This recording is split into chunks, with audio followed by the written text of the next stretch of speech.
Welcome to Distrust and Disparities, Dismantling Black Health Disparities podcast. We examine health disparities that disproportionately affect Black women and Black families. In addition, we amplify organizations and individuals working to dismantle racist health practices and systems to improve health outcomes for marginalized communities. I'm your host, Jasmine Moore, a registered nurse, and I'm joined by my good friend and co-host, Camille White. Forensic pathology fills that whole bill for me. Being able to speak for people who don't have a voice, being able to tell someone's story who has passed away, and being able to right some wrongs that have been done by traditional medicine. In this episode, we interview Dr. Joye Carter, the first Black chief medical examiner in U.S. history. Dr. Carter shares her wealth of knowledge about forensic pathology, revisits some of her past cases, and shares how she continues to address racial bias in the field. Welcome back to another episode of Distrust and Disparities podcast. March is Women's History Month, and we will continue to celebrate women who are trailblazers in the healthcare field and addressing inequalities in the medical field. We are very excited and honored to have a special guest with us this week. Applause. Joining us this week, we have the world-renowned Dr. Joye Carter, the first Black American chief medical examiner in U.S. history. If you can recall, on episode 26, Autopsies and Racial Bias, we discussed Jocelyn McLean's wrongful incarceration over the death of her newborn baby. Dr. Carter played a pivotal role in pointing out the blatant errors in the original autopsy report and also advocating for Miss McLean's release. We are excited to have Dr. Carter on this week's episode to discuss her amazing career and how she continues to address racial biases in the field of forensic pathology and medical examiners. So welcome, Dr. Carter. We're excited to have you here. Thank you so much for having me. It's a pleasure, and your podcasts are so interesting and so welcome. This is not trivial information. You know, the access to medical care and that's denial for people of color has been going on since the enslavement era. So I'm always glad to pop in and share some information with you. Yes, thank you. So we'll jump right into today's interview and we'll start with an icebreaker question. And we wanted to ask about your first encounter with a medical injustice or health disparity. It could be something you or someone close to you experienced or something that you read about that really stuck with you. Oh gosh, there have been so many, but I think my first formal introduction to healthcare disparities was from a course I took in high school. And there was a focus on disparities of health in Washington, D.C. I was a high school student in Indianapolis, Indiana, so it struck me, first of all, learning about a city that was majority Black population back then in the 70s, and the fact that they had one of the highest rates of infant mortality and mortality for women at childbearing age, and of course, substance abuse and premature deaths from diabetes and hypertension. And that was in the 70s. And it put Washington on the map for me as my desire to want to move there and live and work and to be a physician and to be educated at Howard. So it was the whole ball of wax. And at the same time, I'm thinking this is a city with a majority Black population, and yet the poor access to healthcare. Wow, that was amazing. From the very young age at high school, just recognizing that you wanted to make a difference and just being able to tackle health disparities. That's amazing. And that kind of leads us into our next question. From a very young age, you knew that you wanted to be a medical pathologist. Can you explain more about that? Oh, certainly. Actually, as far as time goes, it was the following summer, in between my freshman and sophomore years, having taken this course and then being exposed to a post-mortem examination. Everything just kind of rolled into one. And interestingly enough, when I expressed my desire to my guidance counselor of becoming a physician, my original counselor said to me, "You wouldn't make a good physician," and just poo-pooed the whole thing. And I'm like, "You don't even know me. You know nothing about me. And I'm not going to accept this." And I walked out of the office and I ran into, and that was a white male, by the way, a guidance counselor. But I walked out of his office and I ran into another guidance counselor, this wonderful, sweet, older Black lady. And I told her what had happened. And she said, "Honey, come on in here. I got something for you." And so she is the one that got me into the program. It was an immersion in medicine for inner city youth. And that was the hospital that I was assigned to that allowed me to see an autopsy, all by happenstance. Literally within the same year, roughly 6 months after that course in public health, that I saw my first autopsy, and I was 14. And I knew then that's what I wanted to do. And not only did I want to become a medical examiner, I put on my life board, as I called it. I was going to do it in DC. So that just strengthened for me that that's where I wanted to be, and that's where I wanted to help. And I wanted to ensure that people of color had equal or better than postmortem examinations, a spokesperson to tell their story of how death had occurred, as well as help people live better lives while they were still living. Yeah, that's a really important part too, the living a healthy life while you're still alive. But it's also awesome too that you did have that Black woman as your counselor step in and go, okay, don't listen to him, ignore him, and you are already doing that, and be able to guide you. Because that's a clear example of, you need someone that looks like you, that will advocate for you, that will show you a pathway when others will want to just say, "Oh, no, this isn't for you." So luckily she was there, because, he was clearly so wrong, just ridiculously wrong about what you could achieve and what you ended up doing, especially in your long career. That is so true. I've been a person that encourages mentorship in everything, not just healthcare, but everything. That we need to see ourselves doing it. I always put my own photograph on my books. I want to know I'm Black. And I want you to know you can look like me and achieve anything. I think it's very important when we have all these career fairs that we show people in all steps of careers how to be a business owner. And don't let someone tell you that you can't do it. Because my grandmother would always say to me, if you don't think it, why should anybody else? And so that's something about having that self-confidence and determination to achieve goals.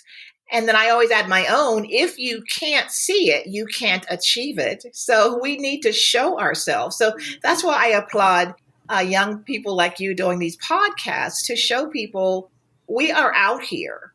And even if we're not shown in Black history, we are everyday heroes. And it's up to our friends, our family, our teachers to point us in the direction to say, there's still a space for you to be the first. This is something that you can do. And if they did it, you can do it. And then we cannot forget our past. We cannot forget the history that was stripped from us. And remember that language, art, science, astronomy, that came from the continent of Africa. It wasn't invented in Europe. And so I always try to inspire young people, don't forget, don't say math is bad. Math came from the continent.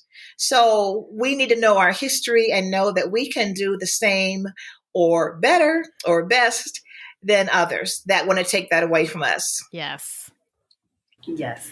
Dr. Carter, you just highlighted our whole podcast mission, making sure we look at our history, celebrate the things that we're doing, promoting organizations, individuals that are out here working to dismantle racist practices and also uplift the next generation so that they can see that you can do it. And there might not be many, but the door is open. You just got to get in there, get your foot in the door, and you can make a change.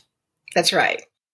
And we wanted to just ask you more to discuss with our audience more just about your role in the pathology field. Can you speak to our audience about what you do as a medical pathologist? Well, I first want to give props to going to medical school at Howard. It was a dream of mine. And I want to go back for history in this. My mother, bless her soul, believed in reading, and she believed in reading a variety of things. And we had Ebony magazine, Jet magazine, a couple newspapers around. And when I was in the fifth grade, my fifth grade teacher introduced world history for the study of the continent of Africa by pointing me out and saying I could stay in the sun longer. Wow. And I remember vividly being initially embarrassed. Mm-hmm. Then I got angry. And, I held my head down. My peers were looking at me like I had just landed from some planet. And I vowed then and there, I am never going to feel like this again. And I was able to remember an article in the Ebony magazine about research going on at Howard University Hospital on skin cancer and how important melanin was. And I raised my head and I said, yes, I can stay out in the sun. Melanin is protective. They are doing research at Howard University. I said, and it protects our skin from aging. And I said, my mother doesn't have wrinkles like you do. and I walked out of the class and I went to the principal's office and I called my mom. My mom was teaching in another town and she must have said, hold my chalk, because she got to that school. She walked into the class and she gave a lecture on Black history and enslavement. She emphasized people. There's no ethnicity called slave. Mm-hmm. And I mean, she just ripped it up. And that was, I said, I will never, ever feel embarrassed about being Black. And I made up my mind. I was going to go to Howard. I was going to be taught by Black professors. And to bring you forward today, I was literally talking to the very famous Dr. Vivian Penn, who was my chairman of pathology at Howard and is a good lifelong friend and made inroads for women in pathology. So this kind of wraps everything up. The whole idea of pathology, which is the study of disease, that is the basis of medicine. Pathos, meaning disease, and ology, study of. And I'm one of the people, I want to know what it is. I want to know how it appears, how it manifests, how it's treated, and how you can prevent it or how you can cure it. And pathology is a general field of study in your second year of medical school, but it's also a medical specialty because you assist physicians in making a diagnosis, managing disease, and following it. Forensic pathology is a subspecialty area that is one of the few non-hospital-based things that you add on what you learn about diagnosing, managing, and following disease in the human body. But in forensic pathology, you are using disease and injury to determine how people die in a specific location. So it's a long field of study after medical school. I trained for an additional 6 years because I wanted to perfect my skills. I needed to have knowledge backwards and forwards on anatomy and physiology, how disease occurs, how it's transmitted, and then also how the body reacts to injury. So to me, it's the whole ball of medicine all in one. And it's not quite like the shows on TV, but there is a certain element of investigation. There is an element of being able to explain to families what's going on or what has happened. being able to explain to other medical people that there are ethnic differences on disease presentation, how it manifests in the body, how we follow it. And then you have to get rid of the falsehoods. Falsehoods like, Black women don't get mammograms in time. That might be because of lack of access to care. Yeah. Or, you have a higher mortality rate in certain things. That might be because people of color are going to publicly funded hospitals where they are studied sometimes and reported on. Or any disease you have is overly represented in Native Americans, again, because you are going to federal hospitals where you are reported on all the time versus having access to care. So forensic pathology fills that whole bill for me. Being able to speak for people who don't have a voice, being able to tell someone's story who has passed away, and being able to right some wrongs that have been done by traditional medicine. I knew the origin of HeLa cells when they were still giving the falsehood that the cells came from a white woman named Helen Lane. Mm. So, you've got to put your foot down and say, no, that's not the way it is. Mm-hmm. Or to say that in forensic pathology, you are supposed to do a thorough postmortem examination. So when I hear a non-Black forensic pathologist describe a Black person's body, that I couldn't tell if they were bruised because of their skin pigmentation, the hair on my neck, it's not standing up. It's shouting, waving, and like, no, you didn't do a thorough autopsy, or you frankly don't know what you're doing. So it's one of those things that, to me, is the epitome of telling someone's story, helping people live healthy lives, and ensuring that these falsehoods, these mischaracterizations of what Black people are, how we are not different, that you have to stand up for and be able to shout that, not today. In fact, not tomorrow.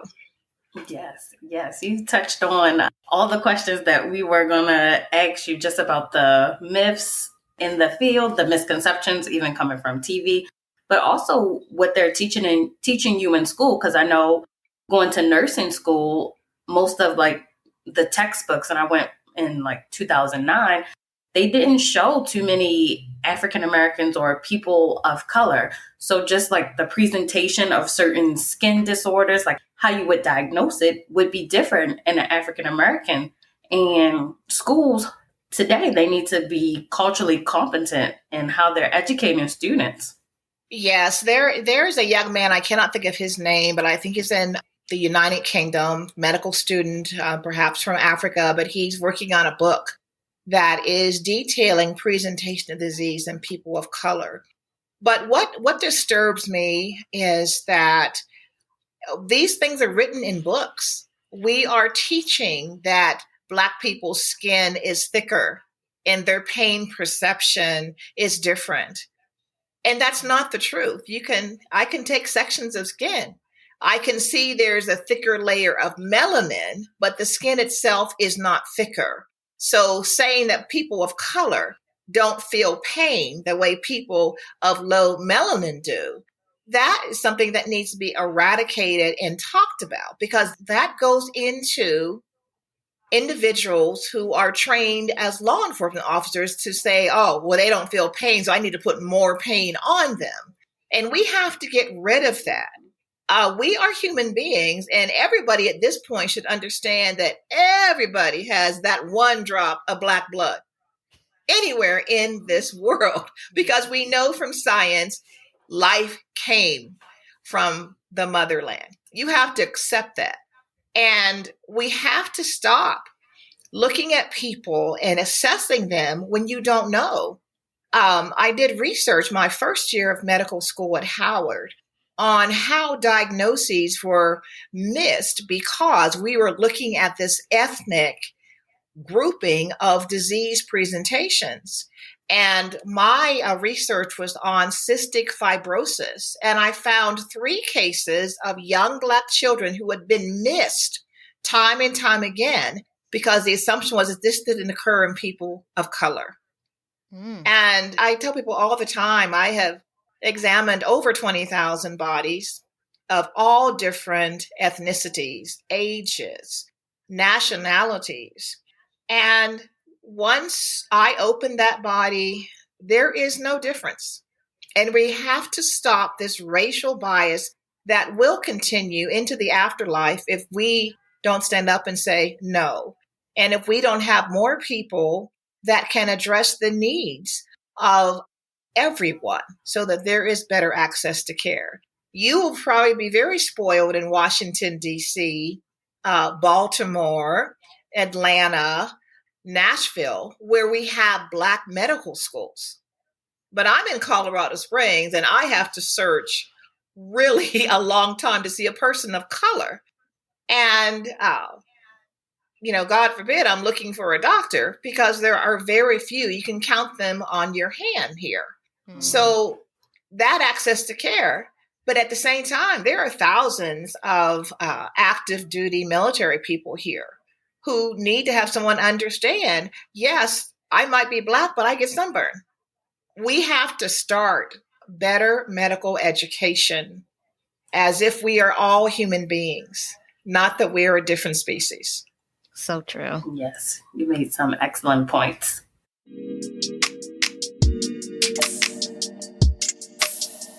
I was listening to an interview that you did, and you stated that pathology is the outermost area of public health, and you can determine how certain people and populations are dying.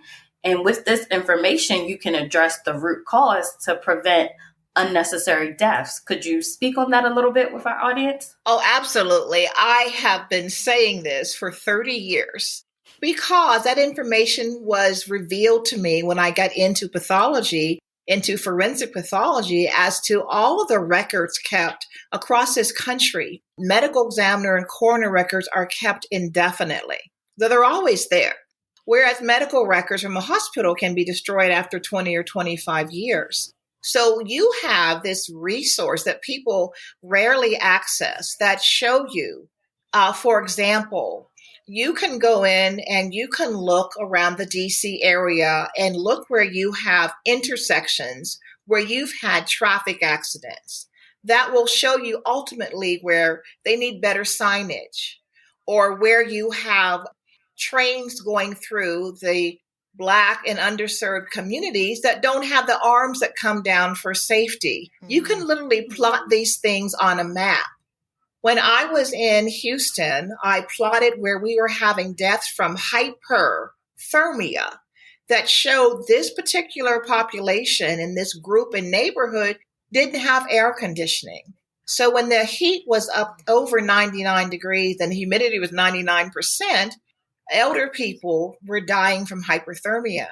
So you can take that information and put it in and show this to people who are not in the medical field, but make decisions, such as politicians, such as the state that controls signage and traffic. So that is how you can take information that is never destroyed. It's in a usable form. And all of our areas that have medical examiner and coroner offices that can tell you how many people have died from pneumonia, or how many children have died within that first month of life, or how many seniors are found dead and they have died of starvation. It is amazing that you have this resource that really should be utilized to help people live better lives.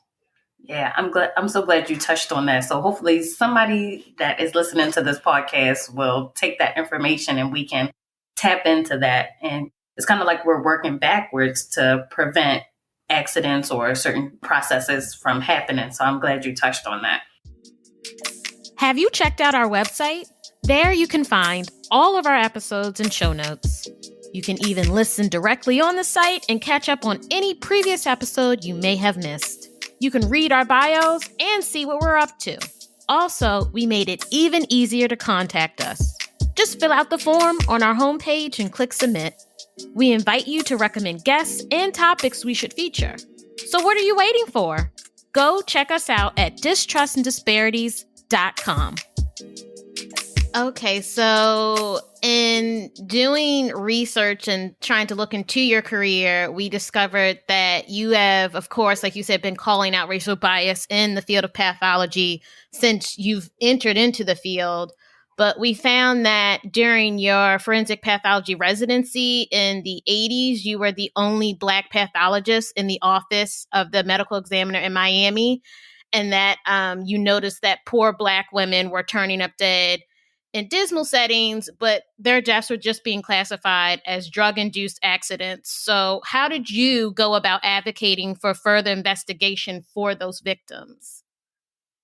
Yes, that is an interesting topic. That centers on the term excited delirium, which is misused today and overused. It was developed in Miami by the late Dr. Charles Wetley, who was the deputy chief when I did my training. I went to Miami specifically to work with the chief medical examiner, Dr. Joseph Davis, who was a magnificent person and my mentor back from my high school days. Dr. Wetley and I were not close, and he definitely had notions that Black people were different. And I had to call him out on several occasions. While I was in my fellowship training, he was collecting cases that appeared to be Black women that were classified as simply drug overdoses. And he was calling these cases deaths due to excited delirium because Black women were having sexual intercourse with Black men, or as Dr. Wetley said, the male of the species. Oh. Yes. Wow. Dr. Davis began to have these monthly meetings with detectives. Dade County, which encompasses Miami, also has several other smaller towns. And so these all had police departments, and they began to have discussions on cases they were seeing at these monthly meetings. And it didn't look like excited delirium. It didn't look like drug overdoses until there was one case that was found with a teenager who had no drugs in her system. And the detective began to question this classification of excited delirium and that these were all accidents. And the cases were reviewed by Dr. Davis. There were a couple of women who had been assaulted and had escaped, and they were examined by some dentists. And they finally realized they had serial murder going on. And these were all young Black women. And I'm sure the families were wondering what was going on. And it started making it into the news that a series of murders going on, a serial killing had been going on and misclassified. And as I was leaving, Dr. Davis reclassified all of these cases as homicides. Shortly thereafter, Dr. Wetley departed that office and went to the New York area. But my first encounter down there was the fact that I'm your first Black physician here. I am female and I am outspoken. And Dr. Wetley had made a comment in a case review meeting, and he made this comment and said Black people die from drowning because they don't know how to swim. And my response was, well, how did you meet every Black person in the country? I haven't met them all. And I said, I swim. My father swam. I said, my friends, we met in Indiana at the natatorium all the time and swam. I said, there's a natatorium in Washington, D.C. I said, and Howard has a swim team. What do you mean people don't? Right. How can you say that? That's so racist. It is. I said, I think what you mean to say is Black people don't have the same access to swimming pools in certain communities. That would be much better than some blanket statement, Black people don't swim. So that was my encounter with Dr. Wetley. And so from that point on, I was like, anything you say, I'm going to have to put, a whole pound of salt with that because it's just not adding up. And so that's what it was. It was racially based and biased that stood up looking as to seeing why Black women were dying and being found dead. You just put them into a bundle, said it's all from the male using crack. That's what it came from. Wow. Oh, goodness. Just the blatant ignorance, but like willful ignorance just to say that we're disposable. We don't deserve enough care or thought to thoroughly investigate why are we ending up dead, because he would have never classified it that way if it were a bunch of white women, would have never even gotten to that point. Well, as you know, even in today's world, when a Black woman is missing, there's slow media response. But when it is a white woman is missing, and we just saw that last year with the Petito case, yep, you have to call them out on that. And so that's why I continue to say we need more people of color in this field, in every other field. Yes. We don't have enough representation anywhere. But we have to stand up and say we are worthy. We are worthy of being looked for. We are worthy of having complete examinations. And again, do not get me started on, I couldn't tell if they were injured because of the color of their skin. My response is, you're just not a good doctor. Facts. Yes. That's what that is. And I love how bold and just speaking the truth and just addressing downright blatant racism, just confronting it head on. And everyone in the medical field, if you're the only one, you have to speak up. Because like you said, you were his first Black medical student. Had you not been there to check him and to confront him, he's probably still doing what he was doing, but at least you said something. And those women, they were able to get justice. So if you're listening to this podcast, I hope you channel your inner Dr. Carter and stand up to people who make blatant racist statements. Like, you have to speak up.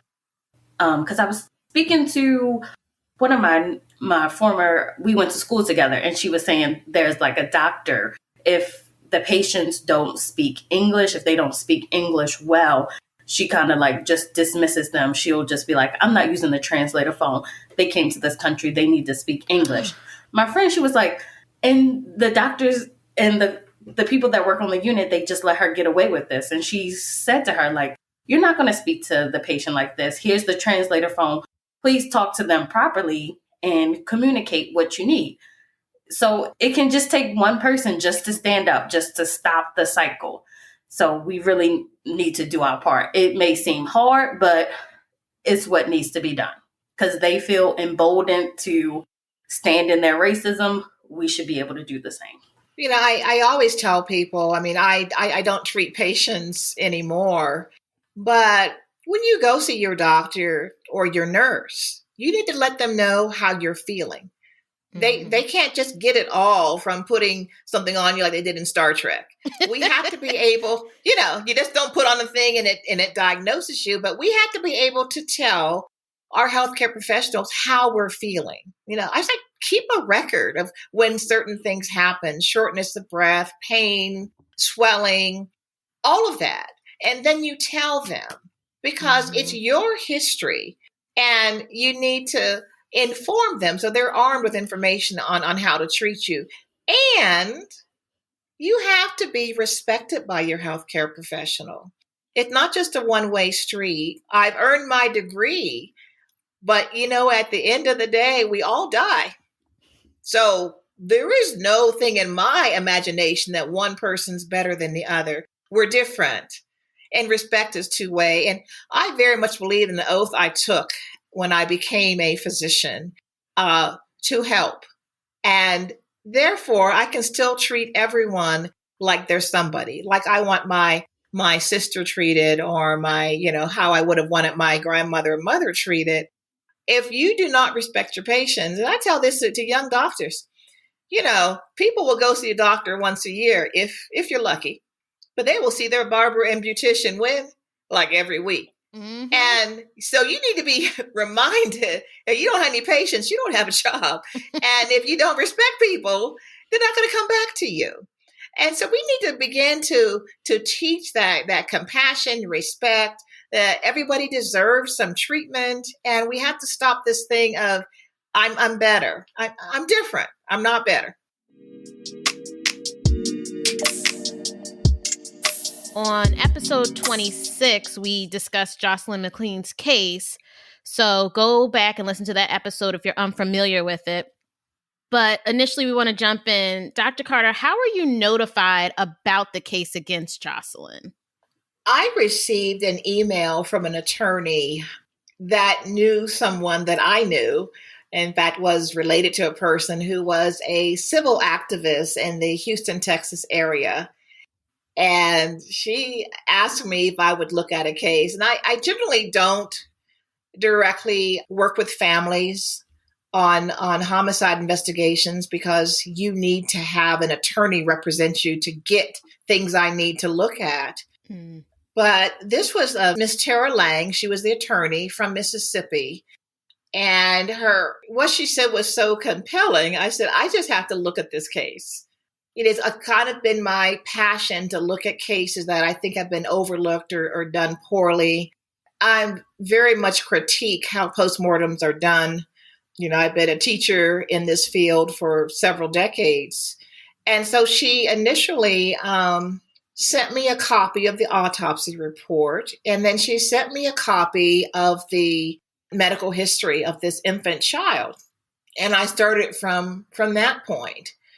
Traditionally, as a forensic pathologist, you should review all information that's available before you do an autopsy.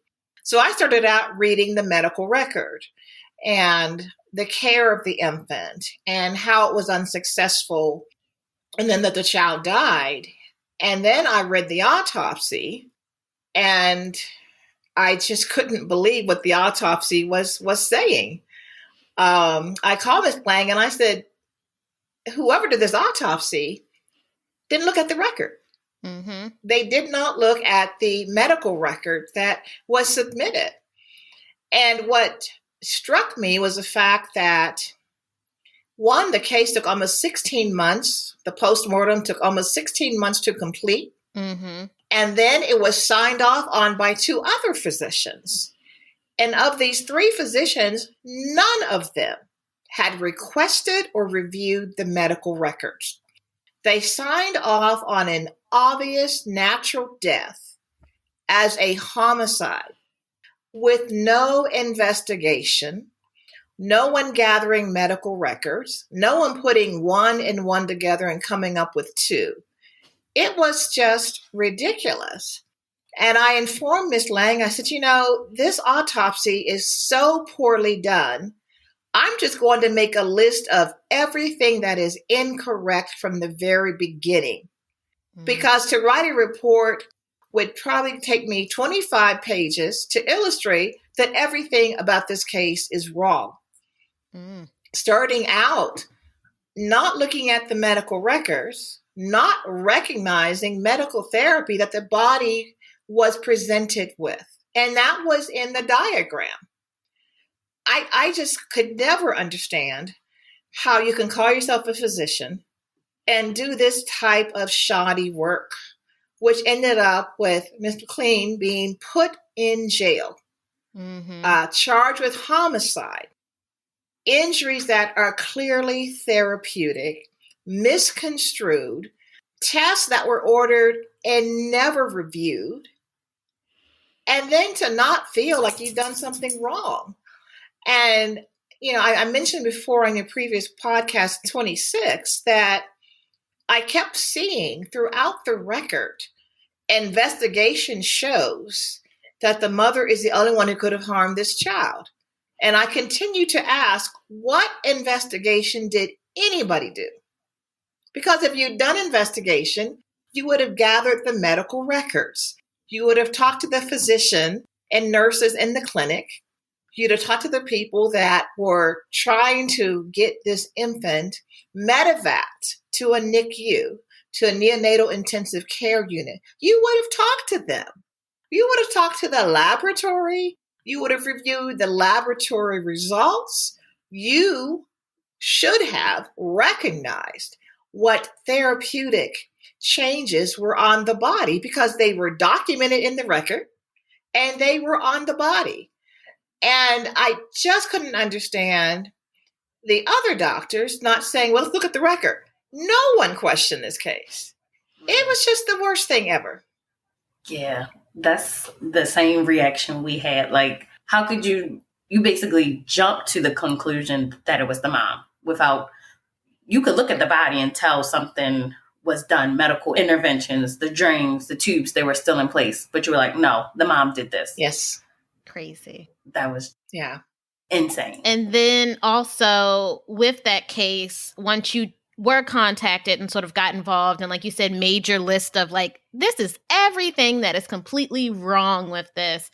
I know then you mentioned how you reached out to the Innocence Project and on Jocelyn's behalf because, you know, she needs to have justice for what happened. She lost her newborn baby and then went through this whole ridiculous circus because people just didn't see her as a human being. They didn't see her baby deserving of a proper examination. And then like you threw her whole life up in the air and said like, oh, figure it out. Like, we don't care. So I know when we had covered the case in terms of an update, was there any that you had at the end of last year from the Innocence Project and where they are with dealing with Mississippi and how they handled what happened to her daughter?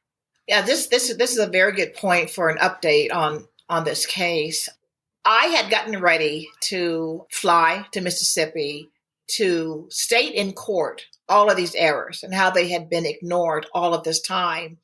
The day before I was set to go, the doctor who did the original autopsy recanted on his findings of homicide. He finally looked at the medical record and years later said he didn't get the medical records. Again, such hogwash. Mm-hmm. And I was so upset. You know, they finally agreed to take away the charges, but still saying the investigation showed only she could have hurt her child. That was on the order to dismiss this charge. And that just infuriated me. So I contacted the Innocence Project. I said, this case cannot go into the dark. You know, what's happened to her needs to be answered for. And they agreed to represent her. A new medical examiner, because they had removed the chief medical examiner while I was reviewing this case for quote unquote unknown reasons. So there was no one left in the office that knew the case. So I continued to contact the new chief medical examiner in Mississippi. I said, please look at this case. It needs a re-ruling. To date, I do not think they have re-ruled the cause of death on this child, an 8-day-old neonate. Jeez. And the Innocence Project has filed on behalf of Jocelyn with the state, but nothing has been done. And if you have seen the news in the last couple of weeks, the politicians are trying to do something different where they appoint judges in Jackson, Mississippi. So I'm still looking at this like, what's going to happen? The least that could be done is to make a proper ruling on the determination of cause and manner of death of this child, and that she should be able to get satisfaction as to how she was treated. I mean, when Ms. McLean was McLean was out of jail, she had to pay for an ankle monitor. Mm-hmm. She had to deal with everything that was put upon her, with her remaining children, with her loss of job, and everything that happened to her. And the least you can do is have some satisfaction.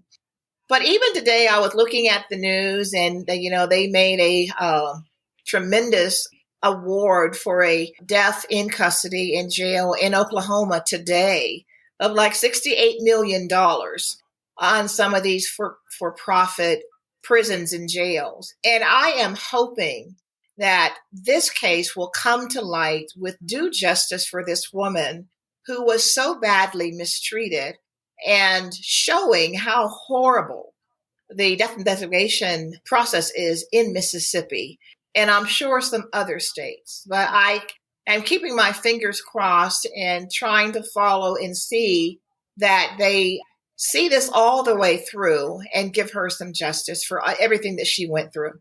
Yes, I agree. And we want to keep up with the case to see what happens as well, because we pointed out on the episode, I think it was like the day before I think his name is Brent Davis, who did the medical exam, they were still trying to get her to take a plea deal where she would face almost life in prison. They were still pressuring her to take a plea deal. Correct. And after spending like over a year in jail, and you just want to get to your family and just being worn down by prosecutors, I can understand how frustrating that is. And also, I wanted to point out, we need to keep highlighting and amplifying this case, because how many other Jocelyn McLeans are still in jail because of blatantly, erroneous medical exams. It's just like, we just need to pop open this can. We need to keep talking about it, keep discussing it, because it's not just happening in Mississippi. It's probably happening all over the country. So we need to keep calling out attention to this. Yeah, that is true. And I was telling a group of young physicians just the other day online. I said, I am always going to be hypercritical of postmortem exams performed on people of color where they're not respected as people. And I will not accept a shoddy postmortem exam. As long as I have life and breath to speak out about it, I will. And this case cannot stall. I have checked with the Innocence Project. They're still working on it. They presented their findings, but they're going to stick to it too. This is exactly what you said. It's one case, but in my opinion, it is the tip of the iceberg. And had this woman not had a defense attorney who was familiar with medical practices and who was not going to be told to just sit down and be quiet, had she not contacted me, I don't know what would have happened. But once she did, we became a force that you do have to reckon with. We're not going to go away. We're not going to leave Ms. McLean by herself. This case will not be allowed to just fade into the background. This is a case that I am positive is tip of the iceberg on many states, many situations where you don't care to do your very best, but we as people of color demand it, that the very best be done for us too. Yep. And speaking of the tip of the iceberg, we wanted to touch on a particular research study that you were a part of. We talked about it in episode 26, where they were assessing cognitive bias amongst forensic scientists. Could you start by telling us how you got involved in the study? Cognitive bias and people that make forensic pathology decisions was the title of the article. I was one of 4 physicians with two researchers and an attorney that worked on this case. And it was a provocative study that presented 2 scenarios that was sent out to roughly, I think, 130 individuals who identified as either forensic pathologists or those who make forensic pathology decisions. And that's important to understand, that not everyone who makes these decisions are forensic pathologists. Coroners are generally not physicians. You could have wardens, you can have ship captains, you can have sheriff's department people who actually complete a death certificate. So the survey was sent out. There were 2 scenarios of an infant child being killed, whether or not it was a grandmother if they were Black or a boyfriend if they were white. And there was a huge difference in how these cases were treated. And the study was published with the caveat that, this study shows what everybody knows, that everybody has some form of bias. You need to be aware of your bias, particularly when you were supposed to be a neutral forensic pathologist. And me being one of the 4 forensic pathologists and the only Black doctor involved with the research, the article came out, and my goodness, the members of the National Association of Medical Examiners were extremely offended. They took it upon themselves to say they were being called racist. The term was never used in the paper at all. they got so angry that a group of the forensic pathologists, we were all members of the National Association of Medical Examiners, they filed an ethics complaint with the 4 physicians, including myself, that the base of the ethics complaint was that we made the organization look bad. And my response was, you made yourselves look bad. Mm-hmm. And if the shoe fits, wear it. Exactly. You know, if someone asks you if you're a racist and you're not a racist, then you say, I'm not a racist. Mm-hmm. That's all there is to it. Yeah. And some of them thought, we're going to be asked from now on if we're biased. And if someone asks you if you're biased, what do you say? Everybody's biased about something. Mm-hmm. You know, I'm left-handed. All you right-handed people have it better than me. So, you know, I'm biased about this, but I'm not biased. It was so ridiculous. And so when they filed this ethics complaint, and there were individuals who wrote letters and complained about the article, the head of the ethics committee had written one of those letters. So you and yourself are unethical because you're the head of the ethics committee. What's wrong with you? Oh, so I guess they were trying to defame us or shame us, but the reaction of some of these forensic pathologists was so typical of individuals who do not treat everybody with respect. Mm-hmm. And they made themselves look so foolish.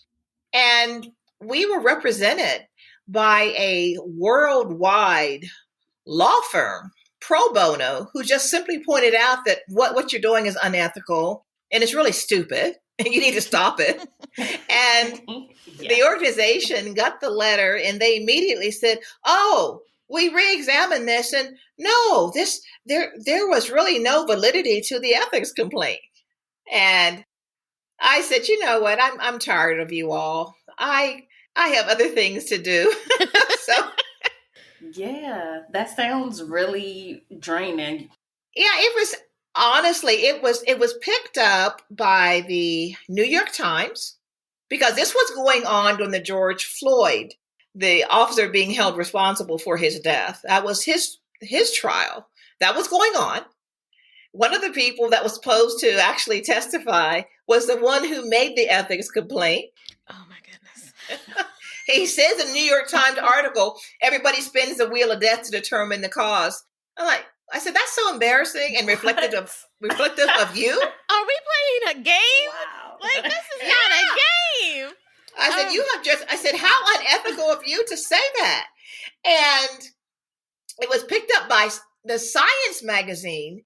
The reaction of the forensic pathologist to this article, that was research, that were a set of scenarios. So it was the reaction of all these doctors that got picked up by all the national science magazines. And so they in themselves looked so foolish and so biased. It was just ridiculous. But on the heels of this case came Jocelyn's case. And I said, this is the most egregious example of bias. Mm-hmm. Because this shows you didn't care enough to do a real examination. You didn't care enough to review the medical records. And your entire establishment didn't care enough to do the background, to do the investigation, to read the medical record, to know what you're doing before you make homicide charges, even all the way up to the prosecutor. You knew about my report, and you should have put in to have those charges dropped a year before. Mm-hmm. So it was the glaring example of what we know that goes on in this country to date. And their response, it was just unnecessary. And like you said, it just proves their bias versus each field, you need to have research so that you can improve the field so that it can advance. Why not look at this study? Okay, there is bias. What can we do to check this bias? What interventions can we put in place? And I'm curious now, like, has there been any new research on this cognitive bias? The lead author, Dr. E.T.L. Drorg, is over in the UK. He was a lead author. He has done these types of research on so many professions in the forensic realm. He was one of the experts that was involved with the National Science Foundation review of forensic pathology and death investigation from 2009, finding bias, finding irregularities, finding non-standard performances of postmortem, all of those things. He was one of the people, and he uncovered bias within the question document sections that looks at forgery and in certain institutional laboratories. And they kind of all came to a agreement that, yes, we need to work on bias. But telling a physician that they're biased apparently is a bad thing, because it did force the National Association of Medical Examiners to continue the committee I was chairing that had just started after Mr. Floyd was killed. That was the Committee on Diversity and Inclusion. So they continued that committee, and they put a Black doctor in charge of that since I left the entire group. But policies and procedures, it's one thing to say something, but that's just lip service. Actions are what prove that you're sincere. So, I say to people, as we end Black History Month, that, guess what? March 4th, March 13th, April 1st, I'm still Black. So if you're really committed to inclusion, you should include me all year round, not just the busy month of February. Let's be real about that.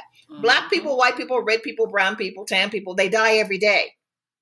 So we need to be pushing inclusion, and we need to be pushing cultural training, because cultural competency, I'm convinced, cannot be reached with everybody because they're not open-minded enough. But you can at least be cross-culturally trained. So let's make that real. Let's set real goals about what we need to be doing. Yeah, you said it excellently. Less lip service and actual changes to policies and procedures, and addressing these old myths that are still ingrained into society. Like you said in the beginning of the interview, how people still are saying Black people don't feel pain and things like that. This stuff is just rolling over with each generation that's going to medical school. So there needs to be a stop. We need to have more people in place, committees that are addressing bias in the field. If you are enjoying this episode, you should consider buying us a coffee. Yes, a coffee. That small gesture will help us continue to create quality episodes and content. Click the Buy Me a Coffee link in the show notes, or check out our website at distrustanddisparities.com.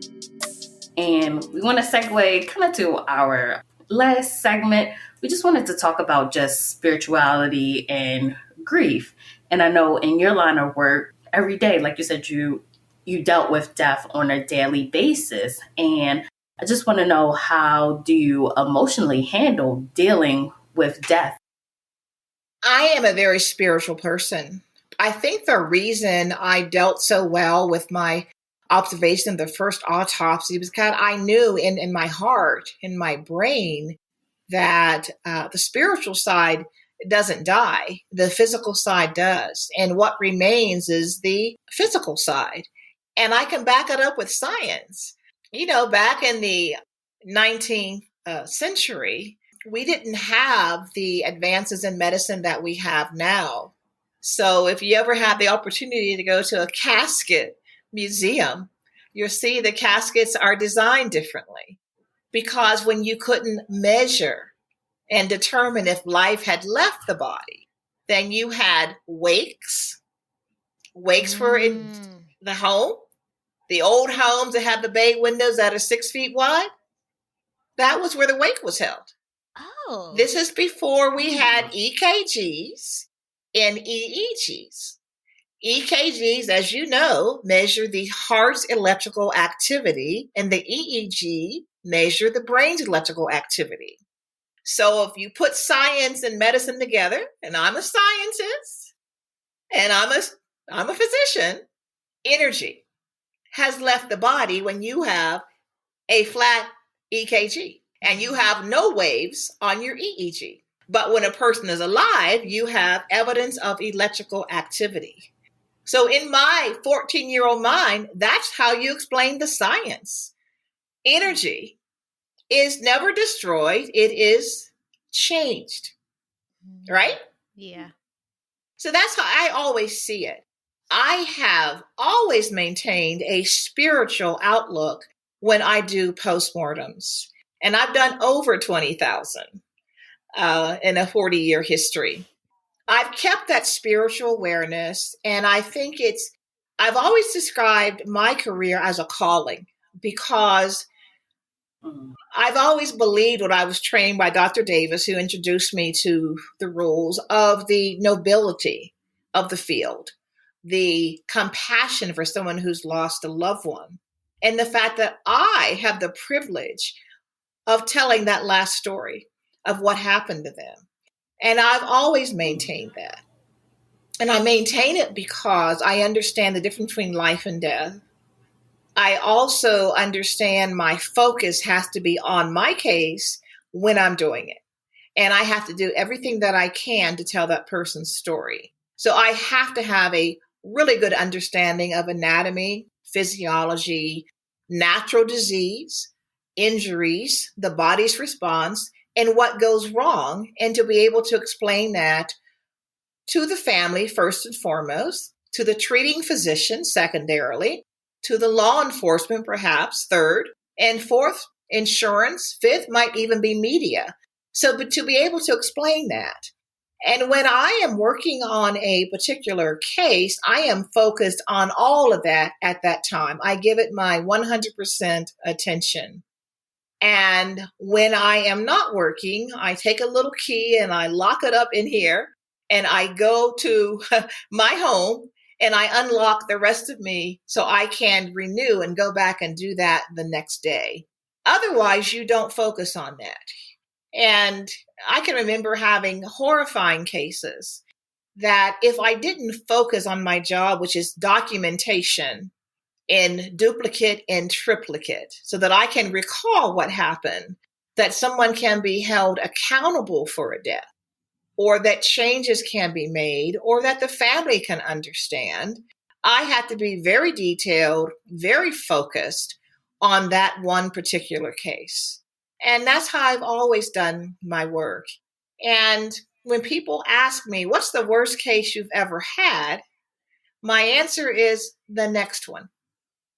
Because at that particular case in time, everybody has a significant case. There's no such thing as, oh, that's a lightweight case. That's someone's death. And it's been my experience that the stronger the relationship is of the decedent to the family, the longer the grieving period is. And so I've always counseled people. There's no boundary. There's no time limit for grief. So someone can't say, well, get over it. Tomorrow will be my father's birthday, and he passed away when I was in medical school in 1981. I still grieve him. He was my dad. I moved on, but I still have the pangs. And so we can't be so quick to say, why are you still grieving? That was a strong bond. It was a relationship. And grief moves like an energy. And you can't forget that someone's grieving, even if they're yelling at you, because they're so confronted with the immediacy of the loss. You have to understand that in order to, I think, have longevity in this field, and in order to maintain your compassion, because the death process is different for everybody. And if you have a belief, whatever that belief is, it does help you manage that grief. It doesn't get rid of it. It just puts it into something that's a more usable product. Yes, completely agree with that. Yeah, I wanted to get your opinion on this. I know during the pandemic, we lost so many lives, and we kept hearing, we need to get back to normal. We have to get back to normal. And even I would say in the nursing field, I worked in the emergency department during the pandemic, and We were losing so many people, and we just had to keep going. And typically, if we lose somebody in the ED, we'll do a debriefing where we kind of honor their life. We'll talk about what we did and how we did our best to try to keep them here. But during the pandemic, we didn't have that time. And just us as a society, we were grieving on a worldwide level. And like you said, the energies, I felt so conflicted. It's like, we gotta keep going to like get back to normal. But it's like, I want to slow down. Like, this is, the energy just felt so heavy. Like, if you could just like speak to that. Oh, certainly. First of all, hats off to nurses who have much more direct patient care than any physician does. And of course, to my colleagues, it was so bizarre because as a forensic pathologist, I always wear a mask. I've been wearing a mask on a bunny suit since they came out. And then to have my colleagues not wear a mask and then not be able to get to them. I also did not stop working. At the time, I was in California, and I was the only doctor that did what I did. Mm-hmm. But it was a tremendous time because it certainly showcased lack of access to care.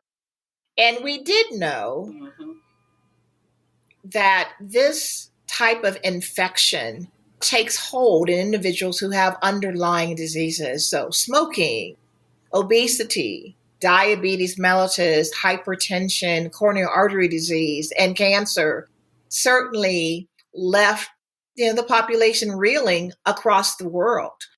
And the fear in healthcare, the fear of public safety officers, that was real fear. There was, during that time period, a tremendous increase in suicides. And there was a tremendous increase in what I consider avoidable traffic accidents that were fatal, and tremendous increase, unlike triple, substance abuse overdoses across this country. It was palpable. When I had the opportunity, I would take myself and my dog in my isolation and go to the ocean and breathe in nature and watch the waves come in and be renewed. But, at the time I was in California and we saw the spread. It started out in nursing homes, and it wasn't the patients who were traveling worldwide. Mm-mm. But, this country didn't do the right thing. They didn't shut down international air travel after receiving the letter from the WHO. That was one of the suggestions. It wasn't done until the cat was far out of the bag. And, as a scientist, I know how viruses travel. It was just tremendous. I have always described myself as a germaphobe. So I had this huge bottle of hand antiseptic that the bottle was so big that I didn't need to buy another bottle because I had it right there. I had a sign on my door: don't come into my office unless you wash your hands. Yeah, that was how I was before the pandemic. And being a dog owner, I had the same big bottle at home. I never had to go out and buy that stuff. But people all of a sudden began to pay attention to how germy we are. They never thought about touching a door, an elevator button, a bottle of mustard, or even when you're getting gas. I think about that all the time because that's how disease spreads. And, I'm a scientist, and as well as being a physician. So it was a new time of educating people as to how disease spreads. And when I said I studied public health, back in the old days, they traced our waste and the fact that we didn't have sewage and people threw their garbage out in the front or the back of their homes back in the old days. Or puerperal fever was passed by doctors that didn't wash their hands.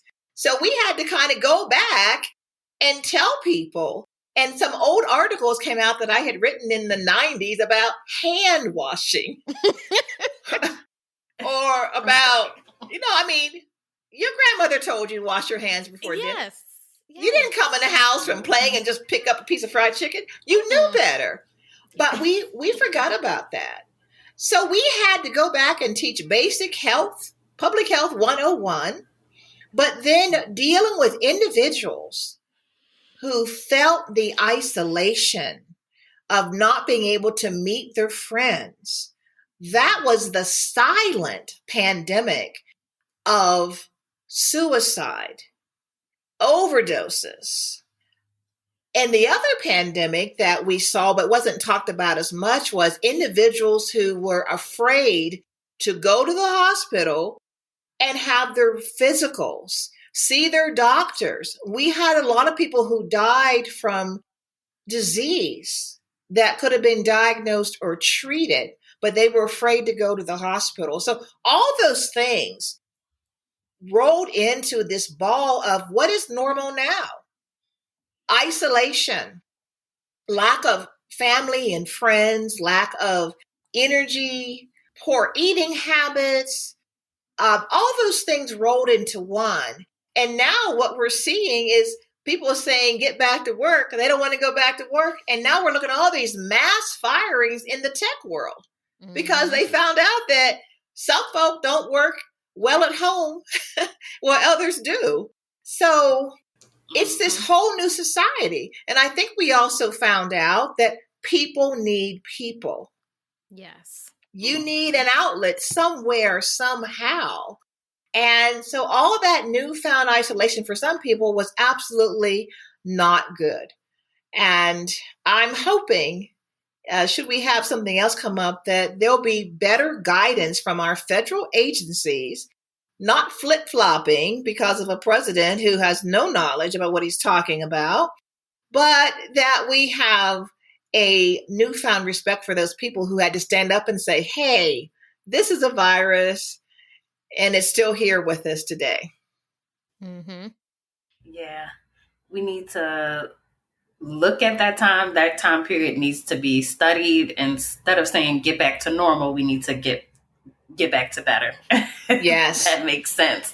We need to look at what works and we need to implement those things. And speaking of doing like energy and connecting with people, like we're getting to the end of the interview, we just wanted to talk about like what you do for fun. I know Camille, she pulled up that you enjoy bird watching and photography. So if you could speak on that, because that helps with your energy and renews your passion so that you have the time and energy to work in the pathology field. Yeah, I am a high energy person. And I was actually telling one of my students that I'm mentoring today, I said, the one thing I started doing in college, because I had to work in college, I had 3 jobs and I tutored and I had to keep my grades up. But I started Sunday evening is my care time. Now, this was long before this became popular. I'm talking about in the 70s. But I would cut off extraneous activities and I could just think about my week, plan my week, cook my meals for the week. And that grew into, in medical school, I've always loved walking. That's another story in itself. But being out in nature is refreshing for me. Taking care of plants. I'm a dog lover. I used to go down Skyline Drive after a night of call and dealing with individuals who came into the emergency department and didn't make it. Getting that heaviness off of me was a drive, Skyline Drive, or going to Great Falls and watching the water and watching the rocks. For me, it's a process of getting back to nature. Even now, I like a nice long walk in the morning after I have my first cup of coffee. It just kind of brings me down, brings me back to center. And yet I still love birds. I still love photography with wild birds. And so we're just putting up some wild bird feeders so I can attract the singers and all the other types of birds to the backyard. But just being able to get back to nature. I like to get to nature because nature is not controlled by man. And so that's always been a way of refreshing myself. And I like to dance too. Put some music on and I will dance. Yes. Yes, I love it. I guess the last thing, I know in our pre-interview, you told us about your mantra that you live by. So if you want to just share that with our audience. Oh, I have so many, but the one thing I say is live while you live. That's one of them. You know, have that cupcake, work it off the next day. My other one is no one gets out of life alive. Mm-hmm. So to me, it puts everybody on equal footing. And my other one is I might have been the first. I will definitely not be the last. And I can sit today and say, I'm not the last. And I want to continue to inspire young people, male and female, to get into forensic pathology, to get into health, to get into all kinds of businesses. We're all different. We can all do something different. And, you know, if everybody's down on the field playing, there'd be no one cheering. So get out there and find something that you like to do, explore it, get a mentor. Whether you want to own an electrical company or you want to earn a law firm or you want to discover a cure for cancer, get a mentor to see if it's for you. Try it on for size. If it's not, move to something else. But don't let anybody cancel your dreams. That's beautiful. It. Yes, I love it. That's beautiful. I love it. Well, thank you, Dr. Carter, for coming on the show. I know I learned so many new things. I can't wait to re-listen to this and take notes, and we can discuss so many different things. Like, we are so honored to have you on the show. Like, we really appreciate you coming on, sharing your expertise, your knowledge, and just your courage just to address racism just head on. Like, stopping it right in its tracks. Well, thank you for having me. And I follow your podcast, as you know, and I'm so glad that you are taking this step because this is where it starts. And sometimes old folks, we need to kind of step aside and encourage young folk like yourselves to keep doing it. And we'll support you because you're sharing information in a way that's more acceptable and it's far reaching. And I really appreciate what you're doing. So keep doing it. Thank you. Thank you. And did you want to tell our audience the best place that we can follow you? And we're also, Dr. Carter, she is an author. She's a lecturer. She's written 3 books and probably going to write a few more. And we'll link those on our website. But where can our audience connect with you? You can follow me on Instagram as Doc Joe, since I'm a scientist and a physician. That's what the Doc is. I'm on there periodically, and I try to share some whimsical, some beautiful, and just some downright common sense. Thanks for listening to this week's episode. If you would like to suggest a topic we should discuss or share your own personal story, email us at distrustanddisparities@gmail.com. Don't forget to subscribe wherever you listen to podcasts. Please rate, review, and follow us on Instagram and Facebook at Distrust and Disparities and on Twitter at DistrustPod.